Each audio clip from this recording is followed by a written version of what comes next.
Ready? Yep.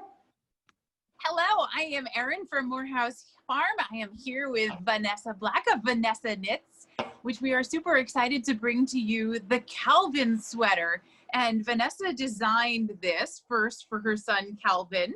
This is my version for a new friend of the family that's just arrived in the child size. And I can't wait for you to see not only the one that Vanessa made originally for Calvin, but learn all the secret tips and tricks that she put into this sweater design that makes it so easy to knit and not have to worry about any of the complicated stuff that you usually do to make a sweater fit perfectly, because she's just about to release the adult size. So welcome, Vanessa. So good to see you. Thank you for having me. So show us what you're working on. This is like the sneak preview of the whole thing, right? Yeah, well, I'll show you the original. It's been well loved. He's been wearing it all winter, and I think he's going to get actually another year out of it because it's big enough, and he didn't grow as much as I thought he would this year. So we'll get another winter out of it. But this was the original Calvin sweater. It's in the size 6 for kids. And it came about because my son Calvin, who has opinions about everything, was the one that said, "Mama, this year I want you to knit me a green and white striped sweater." So that's how it started. And because Erin has so many beautiful shades of basically every color you would want, I ended up FaceTiming him from Vogue Knitting Live this past January, showing him the wall of colors and saying, "Okay, child of mine, which green do you want?" So he picked this beautiful, I think it's called Green Valley, this shade, and soft white. So it's not a stark white, it's just like a neutral, not very chalky. It's a beautiful white that goes with everything. So that's how this started with the colors. Now the design, it's super easy. I know a lot of people, when they knit, they think back and forth, flat knitting, and the thought of knitting a sweater is very intimidating, but this will ease you into it. It's a completely top-down seamless sweater. So what that means is you're gonna cast on in the round at the neckline, you're gonna grow your sweater until you get to this part right here. You're gonna put these sleeves on hold, which will show you everything in the knit along. You basically just putting them on, what I had was this piece of scrap yarn, putting these sleeves for later, and you continue to knit down into the body. Later on, you pick up the stitches for the sleeve and keep going in the round all the way down to the cuff. So you have 0 seams. There's no adding pieces together, it's all in one. And then 2 design elements that I incorporated that I thought were kind of fun and also functional is, see how in this neckline, the bottom just naturally goes down? So a lot of times when you knit, I don't know if it's more complicated, but in more advanced patterns, you'll see a technique called short rows. So if you're newer to knitting, you might see that in a pattern and go, "Oh, I don't know how to do that," or you just don't want it. You want an easy knit. This is accomplished. It's the same idea, but without short rows. And how I did that is the back of the sweater is all stockinette. See, all little V's. But the front, it's not even that visual. Well, yeah, you can see it. This front panel here, it's garter stitch. And when we talk about gauge, row gauge, the height of the stitches, a garter stitch design has a shorter row gauge versus a stockinette that's taller. So what that does is in the front, it compresses the knitting a bit. So it drops down kind of like, the anatomy of our bodies and their collarbone. And in the back, because the row gauge is taller, it just naturally lifts up. So the fit is actually really comfortable. And I carry that on for the adult size as well. So that's how that is achieved without short rows.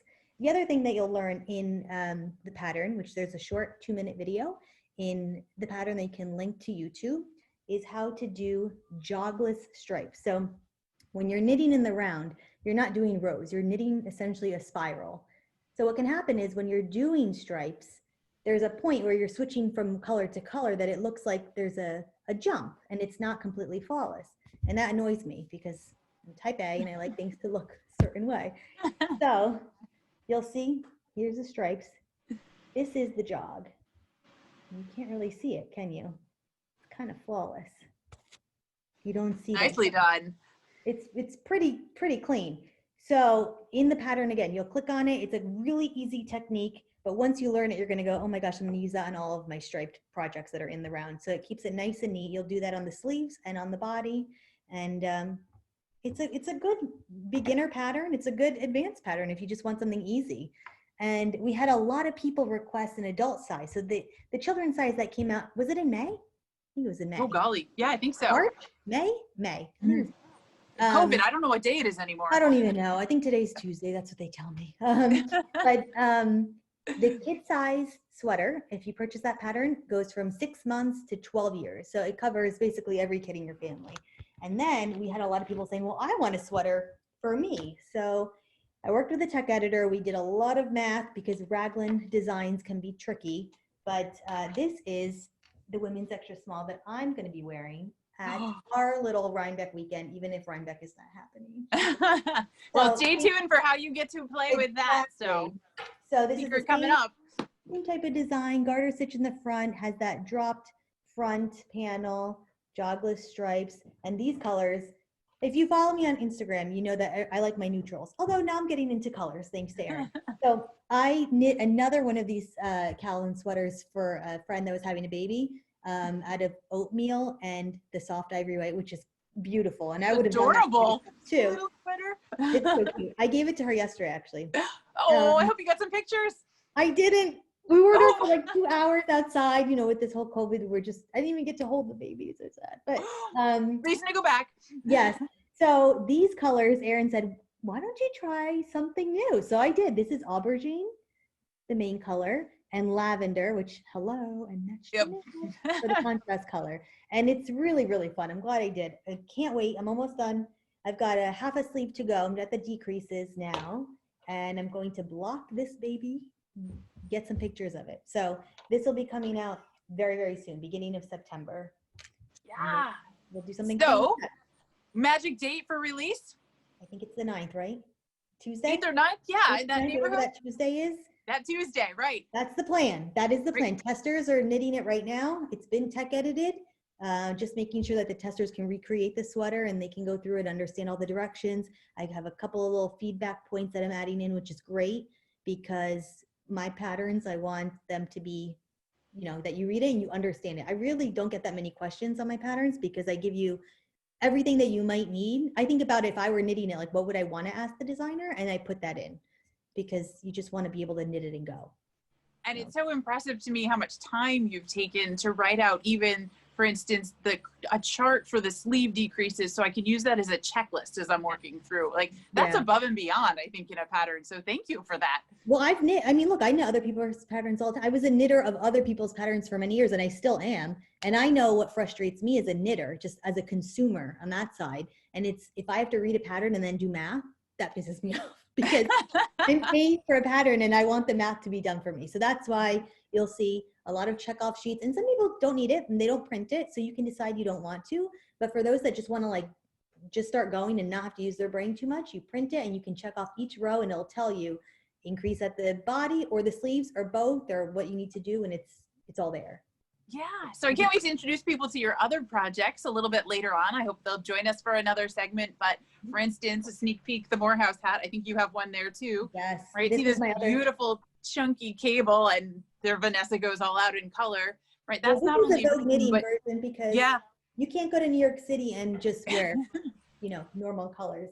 So yeah, the original was in what Erin is wearing. It's just, was that heather gray? No. Yeah, brown heather. Yeah. And then we've got an oatmeal one here too. Mm-hmm. Those were the two originals because, you know, I'm very drawn to the neutrals. But I said, you know what? I had this pink pom-pom. It's gigantic. I don't know. I think I ordered it on like eBay or Amazon. And it came and I'm like, this is like a ridiculous looking thing. I need to really go all out. And so we said, this might look nice with this beautiful teal color. And I wore it in the middle of January in New York City. And you can find me with this. Where's Vanessa? I swear. Yep. Wonderful. I just wanted to show you that I have cast on my Calvin sweater for me. Beautiful. So I got a stripes again. What color? What color? I didn't pick yet. When you get there. Any suggestions? Probably light. I would do something light so you can see them. So I did sand with this one. Yeah, that's pretty. And then that could go very well here. Or someone suggested black, and then people were saying, oh, blue and red, and thinking, wow, I just need a rainbow Calvin. There you go. The next one. Yeah. So you're just saying a good sweater pattern or a good pattern of any kind, right? Is like a favorite book. You want to read it over and over again or listen to the same music again and again. And I was even thinking that people, if they don't even want the stripes, they could just do a solid color if they wanted to, and Yeah. just basic pullover, because that's what I liked about this sweater is that it's not, I have knit those sweaters that are fitted, which are nice, like, and they have their own purpose. Those really fitted negative ease, and I have some of those, they're lace, they're beautiful, it was fun to knit, and it's really beautiful to wear. But when I was knitting it for Calvin, I was thinking of a child in mind, and like he pulls stuff on and runs out the door. And I'm like, you know what? I want a cozy sweater for me as well in the winter, when I just want to pull it on as a second layer and be in front of the fireplace and have it be cozy and not be overthinking it or like too fitted or tight. Yeah. So that's why that neckline really made me happy how it came out. Oh, I can't wait to get a little farther along so I can try it on. Yeah. Very good. So make sure that you follow Vanessa Knits on Instagram, Morehouse Farm also, so that you can get advance notice of this special event that we're planning for Rhinebeck weekend. We know in quarantine times things are a little bit trickier, but for anybody that's knitting a Calvin sweater along with us, we're cooking up something special. So make sure you follow us there and get on our newsletters at vanessanits.com, morehousefarm.com, because those are the ones that are going to get that special invitation. So thank you so much for joining us today, Vanessa. Always a pleasure. Of course. And I look forward to having a chat again later about all the different projects that Vanessa knits with Morehouse Farm Yarn. Yep. Take care. Have a great rest of your day.